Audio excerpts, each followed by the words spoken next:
সম্মানিত বন্ধুগণ, আমার পাশে যে মানুষটিকে দেখতে পাচ্ছেন উনি আমার প্রতিষ্ঠানের ভাইরাল মানুষ।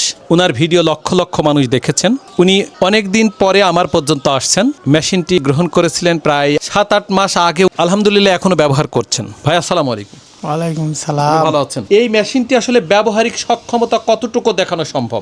গ্রামের ছোটটা ব্যবসা, মানে ক্ষুদ্র ব্যবসায়ী হিসেবে খুবই ভালো বলা যায়। আপনি ইতিপূর্বে কি কাজ করতেন? আমি প্রথম পর্যায়ে মসজিদে ইমামতি করতাম, এর মধ্যে ছেড়ে চাকরি নিয়েছিলাম। চাকরির পাশাপাশি এটা করতাম। আমার আরও একটা ব্যবসা ছিল, ব্যাগের ব্যবসা। তো তারপরে এই মেশিনটা আমি কিনেছি।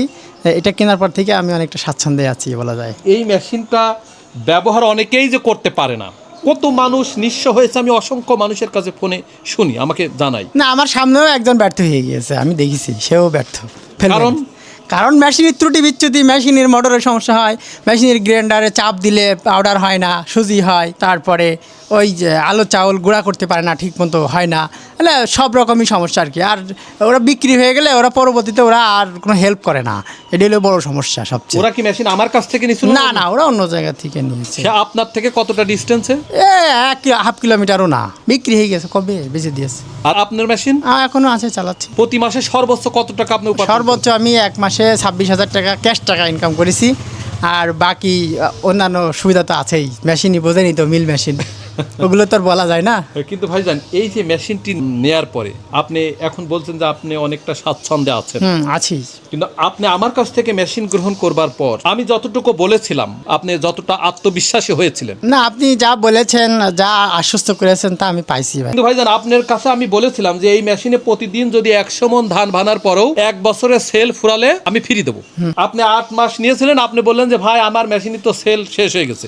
আদৌ কি শেষ হয়েছে? মনে হচ্ছিল তাই, কিন্তু আসলে হয় না, আমি এখন দেখলাম। আমি চ্যালেঞ্জ করে বলি যে আমার মেশিনের ত্রুটি বিচ্যুতি সম্পূর্ণ দায় আমার। অর্থাৎ মেশিন আপনি গ্রহণ করেছেন আর আপনার সঙ্গে আমার সংযোগ বিচ্ছিন্ন হয়ে গেছে তা কিন্তু নয়। না, এরকম আমি সম্পূর্ণভাবেই আপনার কাছে দায়বদ্ধ।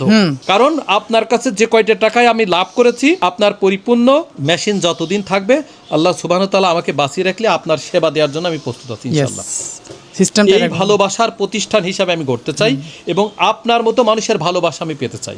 এরকমই তো হওয়া উচিত, এরকম না হলে তো প্রতিষ্ঠান ব্যবসা থাকে না। আপনি এখন কি চাকরি ছেড়ে দিয়েছেন? চাকরি ছেড়ে দিছি এখন বর্তমানে, শুধুমাত্র এটার উপর নির্ভর করে আমার জীবন সংসার চলে ভাই। আমি অসুস্থ, আমি পেনক্রিয়াসের অপারেশন করে আসছি, বড় অপারেশন। আমি কিছুই করতে পারি না, শুধু গ্রাইন্ডারটা চালাইতে পারি, আর ধান আমার ওয়াইফ করে, আমি বসে থাকি পাশেই। এখন এটার উপরে নির্ভর একমাত্র। কিন্তু আলহামদুলিল্লাহ আগের থেকে ভালো চলছে না খারাপ চলছে? না, আমি আগে যেরকম চলতাম এখন সেরকমই আছি। এখন তো কিছুই করি না, তারপরেও আমি মোটামুটি স্বাচ্ছন্দ্যে আছি। এই মেশিনের আসলে কি নাম দেওয়া উচিত? এটা আসলে একটা গরিব মানুষের একেবারে পারস্পরিক বন্ধু ছাড়া আর কিছুই না।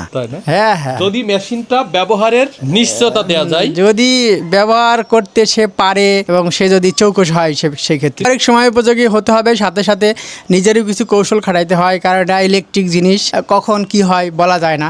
সে সূত্রে আমি যত সাবধান থাকবো তত আমার জিনিসটা ভালো থাকবে। আপনি আমার এই মোটর সর্বোচ্চ কত ঘন্টা চালাইছেন? আমি 8-10 ঘন্টা চালাইছি একাধারে, ফজর থেকে শুরু করে রাত 8টা পর্যন্ত। তাতে আলহামদুলিল্লাহ কি কখনো কোনোভাবেই সমস্যা বোধ করেছেন? না, সমস্যা বোধ করিনি। আমি বলেছিলাম যে ব্যবহারিক নিশ্চয়তা দেবার দায়িত্ব আমার।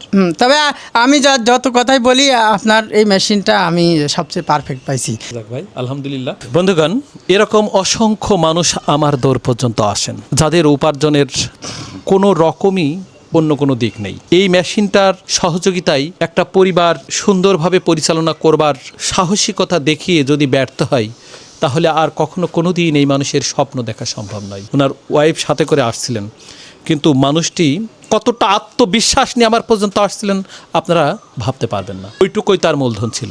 কিন্তু আল্লাহর অশেষ রহমতে উনি এই মেশিন নিয়ে এতটা আত্মতুষ্টি প্রকাশ করছেন বা এতটা খুশি হয়েছেন যা কখনো কোনো দিন আমি বলে বোঝাতে আর পারবো না। কেননা উনি আমার মন থেকে এখন দোয়া করেন, আমার মন থেকেই এখন আমাকে ভালোবাসেন। কিন্তু উনি যতটা মন থেকে কথাগুলা বললেন, এরকম কথা তখনই বলা সম্ভব হয় যখন কোনো মানুষ কারোর প্রতি খুশি হয় বা সন্তুষ্ট হয়। তাই এইসব মানুষগুলো ভালো থাক, এইসব মানুষগুলোর দৈনন্দিন উপার্জন আরও ভালো হোক, এই প্রত্যাশা রেখে বিদায় নিচ্ছি। দেখা হবে অন্য কোনো ভিডিওতে। আসসালামু আলাইকুম।